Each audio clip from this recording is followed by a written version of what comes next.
আমরা আমাদের জীবনে অনেক সময় অনেক উত্তম বিষয় অর্জন করতে চেষ্টা করি এবং তার জন্য অনেক মূল্য দিতেও প্রস্তুত থাকি এবং মূল্য দিই, কিন্তু যখন তা আমরা লাভ করি আর আমাদের জীবনে আমরা সেটা আর প্রয়োগ করি না, তখন আমাদের সমস্ত কষ্ট, সমস্ত এই যে মূল্য দেওয়া, এটা কি বৃথা যায় না? যার জন্য আমরা পরিশ্রম করি, যেটা লাভ করার জন্য আমাদের সমস্ত কিছু আমরা লাগিয়ে দিই, সেটা যদি ব্যবহার না করি কীরকম হয়? আপনার কি মনে হয়?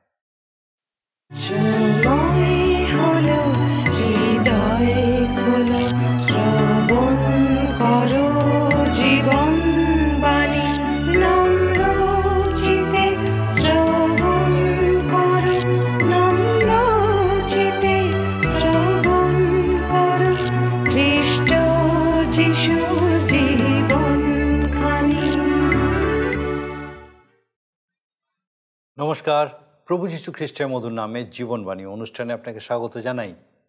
আমার বিশ্বাস মহান ঈশ্বর তার মহা অনুগ্রহে আপনাকে সম্পূর্ণ সুস্থ রেখেছেন, আর আমি খুব খুশি আপনাকে আরেকবার তিনি আজকে আমাদের সঙ্গে এই জীবনবাণী অনুষ্ঠানে নিয়ে এসেছেন। আর আপনাকে বিশেষ করে ধন্যবাদ যে আপনি নিয়মিত আমাদের সঙ্গে আছেন, আপনার মতামত আমাদেরকে জানাচ্ছেন। যদি আপনার মতামত এখনও পর্যন্ত আমাদেরকে আপনি না জানিয়ে থাকেন, অবশ্যই বিশেষ করে আজকে এই অনুষ্ঠান আপনার কীরকম লাগলো আমাদেরকে অবশ্যই জানাবেন। আসুন আজকে আমাদের অনুষ্ঠানের শুরুতেই একটা গানের মধ্যে দিয়ে আমরা ঈশ্বরে গৌরব করি।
আমরা বিগত কয়েকটি পর্ব ধরে ধারাবাহিকভাবে গালাতীয়দের প্রতি সাধু পৌলের পত্র অধ্যয়ন করছি। পরজাতীয়দের কাছে খ্রিস্টের সুসমাচার প্রচারে সাধু পৌলের অভিজ্ঞতা কীরকম ছিল সেই বিষয়ে আমরা ইতিমধ্যেই আলোচনা করেছি। আমরা জানতে পেরেছি যে আদি মণ্ডলীতে সিদ্ধান্ত নেওয়া যে পরজাতীয় বিশ্বাসীরা বিনা বাধায় অচ্ছিন্নতক অবস্থাতে এবং মসির ব্যবস্থা পালন না করেই খ্রিস্টকে গ্রহণ করতে পারবেন, এই সিদ্ধান্তের ফলে সাধু পৌলের নৈতিক জয় হয়েছিল এবং পরজাতীয়দের নিকটে প্রেরিত হওয়া সফল হয়েছিল। এই পত্রের পরবর্তী অংশ এবারে আমরা আলোচনা করব গালাতীয়দের অভিজ্ঞতা সম্পর্কে। তারা কিভাবে পরিত্রাণ লাভ করেছিল, তারা কি পরিত্রাণ পেয়েছিল মসির ব্যবস্থা দ্বারা নাকি যীশু খ্রিস্টে বিশ্বাস দ্বারা। সাধু পৌল তাদের সম্বোধন করেছেন হে অবোধ গালাতিয়ারা বলে। তিনি তাদের বলতে চেয়েছেন যে তারা এই বিষয়টা অনুধাবন করতে তাদের বুদ্ধি খরচ করছে না। তিনি যখন তাদের কাছে খ্রিস্টকে প্রচার করেছিলেন তখন তাদের মনে ক্রুশারোপিত খ্রিস্টকে তিনি গেঁথে দিয়েছিলেন। তিনি স্পষ্ট করে তাদের বলেছেন যে তাদের পরিত্রাণ লাভ সম্ভব হয়েছে ক্রুশের উপরে প্রভু যিশুর মৃত্যুর কারণে। যীশু খ্রিস্টে বিশ্বাস যে তাদের পরিত্রাণ সাধন করতে পারে, এই বার্তার দ্বারা তারা পবিত্র আত্মা প্রাপ্ত হয়েছিল। কিন্তু পরবর্তীকালে তারা পবিত্র আত্মা থেকে বিচ্যুত হয়ে মাংসিক বিষয় অর্থাৎ ব্যবস্থা পালনে নিজেদের নিয়োজিত করেছিল। এরপর সাধু পৌল তাদের স্মরণ করিয়ে দেন যে সুসমাচার পেতে জীবনে তাদের অনেক মূল্য দিতে হয়েছে। তাদের এই মূল্য দেওয়া কি বৃথা যাবে, উদ্দেশ্যবিহীন হয়ে পড়বে? তিনি তাদের জিজ্ঞাসা করেছেন যে যিনি তাদের মধ্যে আশ্চর্য কাজ করেছেন, পবিত্র আত্মাকে তাদের অন্তরে প্রতিষ্ঠিত করেছেন, তিনি কি সেই সমস্ত কাজগুলি ব্যবস্থার কাজ হিসেবে করেছেন নাকি খ্রিস্টে বিশ্বাসের কারণে করেছেন? আসুন এই সমস্ত বিষয় নিয়ে আমরা বিস্তারিতভাবে আলোচনা করি এবং দেখি যে বিশেষভাবে ঈশ্বর আজকে কিভাবে এই সকল বিষয়ের মধ্যে দিয়ে আমাদেরকে শিক্ষা দিতে চান। আজকে জীবনবাণী অনুষ্ঠানে ধারাবাহিক আলোচনায় আমি গত অনুষ্ঠানে যে অংশ আলোচনা করেছিলাম তারপর থেকে গালাতীয় 2 অধ্যায় আলোচনা শুরু করব। আমরা দেখি যে সাধু পৌলের লেখা রোমীয় 6 অধ্যায় বলা হয়েছে বাপ্তিস্মে আমরা খ্রিস্টের সাথে কবর প্রাপ্ত হয়েছি, আমরা নূতন জীবনে উত্থাপিত হয়েছি এবং এখন আমরা খ্রিস্টের সঙ্গে যুক্ত হয়েছি। সাধু পৌল বলেন আমরা মাংসে তাহাকে জানি না। তিনি আর সেই গালিলীয় নন যিনি গালিল সমুদ্রের ধারে হেঁটে চলেছেন। আপনি যদি আজও সেই গালিল সমুদ্রের ধারে যান, সেখানে হাঁটেন, আপনি কিন্তু তাকে দেখতে পাবেন না। সেখানে তিনি নেই আজ। তিনি পিতা ঈশ্বরের ডান দিকে রয়েছেন। তিনি আমাদের জন্য সর্বদা বিনতি করে চলেছেন। তিনি হলেন গৌরবময় খ্রিস্ট। সাধু পৌল বলেছেন আমি খ্রিস্টের সহিত ক্রুশারোপিত হয়েছি। এই বিষয়ে আমরা গত অনুষ্ঠানে 2 অধ্যায় 20 পদে দেখেছিলাম এবং তিনি বলছেন তথাপি আমি জীবিত। কেমনভাবে আপনি বেঁচে থাকতে পারেন? তথাপি আমি নই, কিন্তু খ্রিস্ট জীবিত। প্রিয় শ্রোতা বন্ধু, সেইটি গুরুত্বপূর্ণ বিষয়, কারণ তিনি আমার আপনার জন্য মরেছেন যেন আমি আপনি তাতে বেঁচে থাকতে পারি এবং যেন তিনিও বেঁচে থাকতে পারেন আমার মাঝে, এই জগতে এবং আপনার মাঝে। সাধু পৌল বলেন মাংসে যে আমার জীবন তা ঈশ্বরের পুত্রে বিশ্বাসের দ্বারা, এবং সেই জীবন কেমন? বিশ্বাসে পরিত্রাণপ্রাপ্ত, বিশ্বাসে জীবনযাপন অর্থাৎ বিশ্বাসে চলা। এর অর্থ হল আত্মায় চলা। আমি ঈশ্বরের পুত্রে বিশ্বাস দ্বারা জীবন যাপন করি। কি অপূর্ব! যিনি আমায় ভালোবেসেছেন এবং নিজেকে আমার জন্য দিয়েছেন। তিনি আমাকে ভালোবেসেছেন, তা স্বর্গে থেকে নয়, তিনি নিজেকে আমায় দান করলেন এই পৃথিবীতে এসে। ঈশ্বরের দান এবং মহাদান, সব থেকে উৎকৃষ্ট দান প্রভু যীশু খ্রিস্টেতে অনন্ত জীবন দান। দান লাভ করতে পারেন শুধুমাত্র বিশ্বাসে। যে কোনো দানের ক্ষেত্রেই কিন্তু তা প্রযোজ্য। আপনাকে বিশ্বাস করতে হবে যিনি দাতা তিনি যথার্থ। আপনার বিশ্বাস করা প্রয়োজন যখন তিনি আপনার উদ্দেশ্যে বলেন এটি আপনার। আপনি যতক্ষণ না তা লাভ করেন, আপনাকে বিশ্বাসে হাত বাড়িয়ে দিতে হবে তা নেবার জন্য। ঈশ্বর প্রভু যীশু খ্রিস্টের মাধ্যমে আমাদেরকে একইভাবে অনন্ত জীবন দিতে চান। আমরা দেখি আমায় বিশ্বাস করতে উদ্বুদ্ধ করে যে সম্ভবত সাধু পৌল খ্রিস্টের ক্রুশারোপণের সময় সেইখানে উপস্থিত ছিলেন। সাধু পৌল একজন ফরিসি ছিলেন এবং ফরিসিরাই প্রভু যীশুকে ক্রুশারোপণ করেছিলেন বা তারাই ছিলেন কারণ। সাধু পৌল মণ্ডলীকে তাড়না করার নেতৃত্ব দিয়েছিলেন। তিনি খ্রিস্টের ক্রুশারোপণের সময় জেরুজালেমে গমলিয়েলের স্কুলে শিক্ষার জন্য যেতেন। আমি মনে করি না যে তার মতো উদ্যোগী ব্যক্তি খ্রিস্টের ক্রুশারোপণের দিন কখনো বাড়িতে বসে থাকতে পারেন। ঈশ্বরের বাক্য বলে যে ফরিসিরা যিশুকে ঠাট্টা বিদ্রূপ করেছিল, তারাই বলেছিল ক্রুশ থেকে নেমে এসো। তারপর আমরা দেখতে পাই তারা বসে বসে দেখেছিল তার মৃত্যু। নিশ্চয়ই সাধু পৌলও সেইখানে ছিলেন। সাধু পৌল গৌরবময় খ্রিস্টকে জেনেছিলেন, যিনি এই পৃথিবীতে মৃত্যু ভোগ করেছেন, কবর থেকে পুনরুত্থিত ও পিতার দক্ষিণ পার্শ্বে উপবিষ্ট। আর সাধু পৌল সেই দিনের কথা স্মরণ করে বলেছিলেন, আমি যখন সেখানে ছিলাম, বিদ্রূপ করছিলাম, আমার ঠোঁট তার বিরুদ্ধে গিয়েছিল, আমি আমার ঘৃণা তার দিকে প্রকাশ করেছিলাম, কিন্তু তিনি আমাকে ভালোবেসেছিলেন আর নিজেকে আমার উদ্দেশ্যে দান করেছেন। তিনি নিজেকে মহান সর্বশ্রেষ্ঠ বলিদান রূপে দান করেছেন। সাধু পৌল নিজেকে পাপীদের মধ্যে অগ্রগণ্য বলে গণনা করেছেন, এবং এটি বাস্তব সত্য। তিনি পাপীদের মধ্যে প্রধান ছিলেন, এই কথাই বলেছেন। প্রিয় শ্রোতা বন্ধু, প্রিয় ভাই ও বোন, আপনি সেই অবজ্ঞা যদি করেন, সেই বহুমূল্য জীবন যা তিনি আপনাকে আমাকে দিয়েছেন, তা অবজ্ঞা করতে পারেন, তার থেকে সরে যেতে পারেন, তার বিরোধিতাও করতে পারেন, যেমন সাধু পৌল একদিন করেছিলেন। কিন্তু প্রভু যীশু জনতার উদ্দেশ্যে প্রার্থনা করেছিলেন, পিতো, ইহাদিগকে ক্ষমা করো, কারণ ইহারা কি করিতেছে তা জানে না। আপনি যদি তাকে ঘৃণাও করেন, মনে রাখবেন তিনি কিন্তু আপনাকে ভালোবাসেন ও নিজেকে আপনার জন্যই দান করেছেন। আসুন আমরা 2 অধ্যায় আমরা আলোচনায় রয়েছি, এবং বিশেষ করে আজকের 21 পদ থেকে আলোচনা করব। লেখা আছে এখানে, আমি ঈশ্বরের অনুগ্রহ বিফল করি না, কারণ ব্যবস্থা দ্বারা যদি ধার্মিকতা হয়, তাহলে সুতরাং খ্রিস্ট অকারণে মরিলেন। এখানে প্রধান বিষয় যে পরিত্রাণের যদি অন্য কোনো উপায় থাকত, ঈশ্বর নিশ্চয়ই তা ব্যবহার করতেন। যদি কোনো নিয়ম, আইন বা ব্যবস্থা বা কোনো ধর্ম যদি পাপীকে ক্ষমা করতে সমর্থ হতো, তবে নিশ্চয়ই ঈশ্বর তা দিতেন। অসীম ঈশ্বরের কিন্তু একটিমাত্র উপায় ছিল, আমাকে ও আপনাকে উদ্ধার বা রক্ষা বা পরিত্রাণ দান করতে তিনি তাঁর একজাত পুত্রকে মৃত্যুর জন্য প্রেরণ করেছিলেন।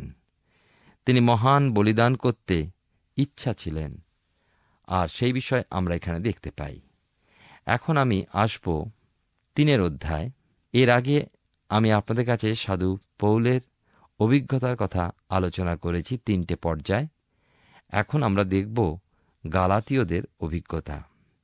সাধু পৌল এখন গালাতীয়দের অভিজ্ঞতা সম্পর্কে আমাদের কাছে বলতে চলেছেন, তারা কেমন পরিত্রাণ লাভ করেছে। তারা ব্যবস্থা দ্বারা পরিত্রাণ পেয়েছে, না প্রভু যীশুতে বিশ্বাস স্থাপন করে পরিত্রাণ পেয়েছে। আমি বিশ্বাস করি অভিজ্ঞতায় আমরা 4 অধ্যায়েও এই অভিজ্ঞতার বিষয়ে আলোচনা করব। 3 অধ্যায় 1 পদে লেখা আছে, হে অবোধ গালাতীয়েরা, কে তোমাদিগকে মুগ্ধ করিল? তোমাদের চক্ষের সম্মুখে যীশুখ্রিস্ট তো ক্রুশারোপিত বলিয়া স্পষ্টাক্ষরে লিখিত হইয়াছিলেন। সাধু পৌল বলছেন জ্ঞানহীন গালাতীয়েরা। তিনি বলছেন, তোমরা তোমাদের মনকে ব্যবহার করছ না, তোমাদের কি বুদ্ধি লোপ পেয়েছে? তিনি গালাতীয়দের বাক্যের দ্বারা এঁকেছেন মনের মধ্যে। আমি বহু সময় ছবি দেখিয়ে লোকদের শিক্ষা দিয়ে থাকি। আমি কখনো কখনো আবাসতাম্বুর ছবি না দেখিয়ে শিক্ষা দিই না। সাধু পৌলও তেমনই করেছেন। তিনি বলছেন, প্রভু যীশু খ্রিস্ট ক্রুশীয় মৃত্যু যা সাধন করেছেন আমাদের জন্য এবং বিশেষ করে তোমাদের জন্য, তোমাদের পরিত্রাণ তা সম্ভবপর করেছে। 2 পদে লেখা আছে, কেবল এই কথা তোমাদের কাছে জানিতে চাহি, তোমরা কি ব্যবস্থার কার্য হেতু আত্মাকে পাইয়াছ, না বিশ্বাসের বার্তা শ্রবণ হেতু? আমাদের এখানে খুব সতর্ক হওয়া প্রয়োজন। আপনার যেমনই অভিজ্ঞতা হোক, সুসমাচার কিন্তু সত্য। অনেকে তাদের অভিজ্ঞতা থেকে সত্যতা যাচাই করেন। আমি ব্যক্তিগতভাবে বিশ্বাস করি ঈশ্বরের বাক্যের সত্যের দ্বারা আমাদের অভিজ্ঞতার সত্যতা যাচাই করা প্রয়োজন। প্রত্যেক ব্যক্তির ভিন্ন ভিন্ন অভিজ্ঞতা। একজন ভ্রান্ত শিক্ষকের কথা শুনেছি যে তার অভিজ্ঞতার দ্বারা তিনি শিক্ষা দিয়ে থাকেন। এরপর বিশেষ করে আরেকজন মহিলার কাছ থেকে শুনি যে তার অভিজ্ঞতা সম্পূর্ণ ভিন্ন। আমি কার কথা অনুসরণ করব? সত্যি কথা বলতে কি, আমি কাউকেই অনুসরণ করব না।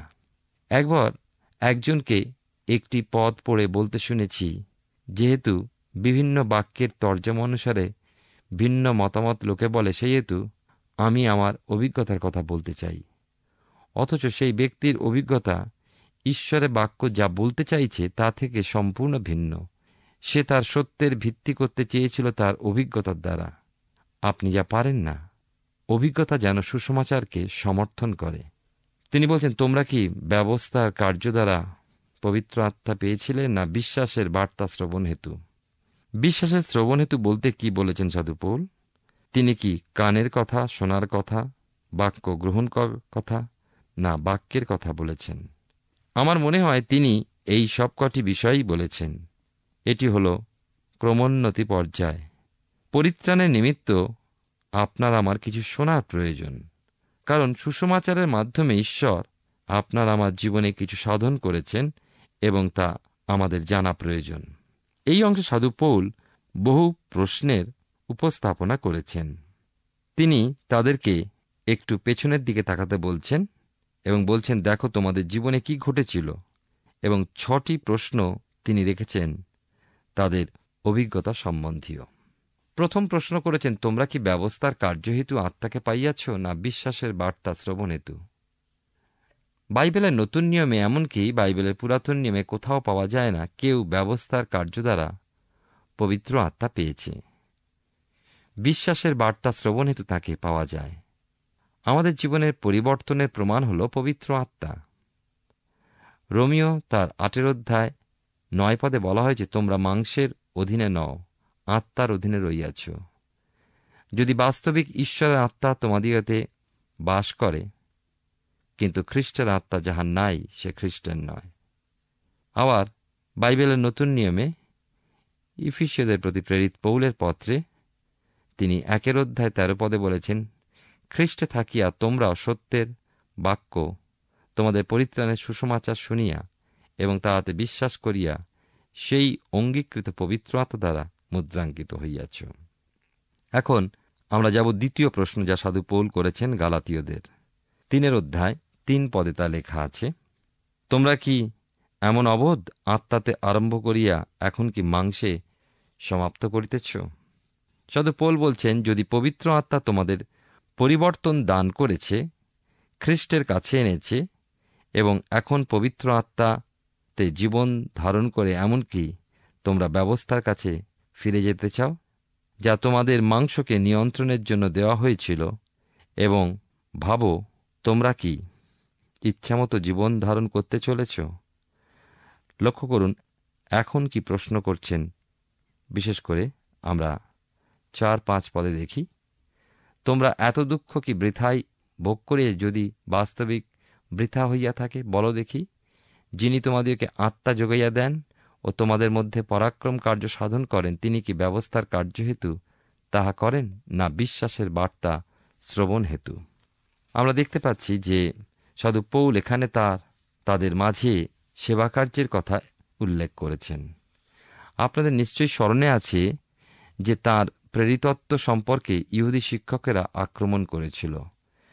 তিনি পরে এসেছেন এই কথাই বলছেন যে 12 জন যিশুর শিষ্য ছিল, তাদের মধ্যে তিনি ছিলেন না।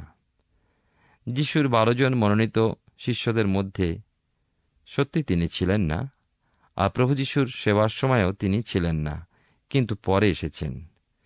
তিনি স্মরণ করিয়েছেন, তিনি তাদের দেশে এসে সুসমাচার প্রচার করেছেন ও আশ্চর্য কার্য সাধিত হয়েছে। তিনি তা ব্যবস্থার কার্য দ্বারা সাধন করেননি। তিনি তাদের মাঝে প্রচার করেছিলেন প্রভু যিশুকে, যিনি তাদের জন্য মৃত্যুভোগ করেছেন, কবরস্থ হয়েছেন ও আবার 3 দিন পরে উঠেছেন বেঁচে, এবং তাঁর উপরই তারা বিশ্বাস স্থাপন করেছে। যখন তারা সেই কাজ করেছিল, তখন তাদের মাঝে আশ্চর্য কাজ সাধিত হয়েছিল। তারা নবজন্ম প্রাপ্ত হয়েছিল, রূপান্তরিত হয়েছিল। সাধু পৌলের কাছে প্রমাণ ছিল যে তিনি প্রেরিত। তখনকার দিনে প্রেরিতদের চিহ্ন দেওয়া হতো। আমি যা বুঝি, প্রেরিতদের সকল প্রকার আত্মিক বর দান ছিল, যেগুলি আমরা বাইবেল শাস্ত্রে পাই। তাদের সকল চিহ্ন বরদানগুলি ছিল। সাধু পৌল অসুস্থদের সুস্থ করতে পারতেন। তিনি মৃতকে জীবিতও করেছেন। প্রেরিত পিতর 12 জন শিষ্যের অন্যতম এই চিহ্ন বরদানের দ্বারা আশ্চর্য কাজ করেছেন। তখনকার দিনে মনে রাখতে হবে যে প্রেরিতদের এই চিহ্নগুলি ছিল, কারণ তখনও সুসমাচার প্রকাশিত হয়নি। সেই কারণে প্রেরিতেরা আমাদের ঈশ্বরের বাক্য জানিয়েছেন। এখন আমাদের জীবনে সেই কোণের প্রস্তর প্রভু যীশু খ্রিস্টে বিশ্বাসে গেঁথে উঠেছে, এবং সেই বিশ্বাস যার ভিত্তি দান করেছেন প্রেরিতেরা ও ভাওবাদীগণ, যা তাদের সেই শিক্ষা সত্যকে তাদের আশ্চর্য কার্য করার ক্ষমতা প্রত্যয় দান করেছে। তাদের সেই চিহ্নরূপ বরদান ছিল। আমাদের ঈশ্বরের বাক্য দানের পর তা কিন্তু অন্তর্নিহিত হয়েছে।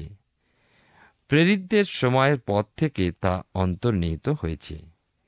এখানে আমাদের জানা প্রয়োজন যে সাধু পৌল গালাতিয়ে একজন ফরিসি হিসাবে ব্যবস্থার প্রচারক রূপে যাননি, কিন্তু একজন খ্রিস্টের সুসমাচার প্রচারের প্রেরিত হিসাবে গিয়েছিলেন।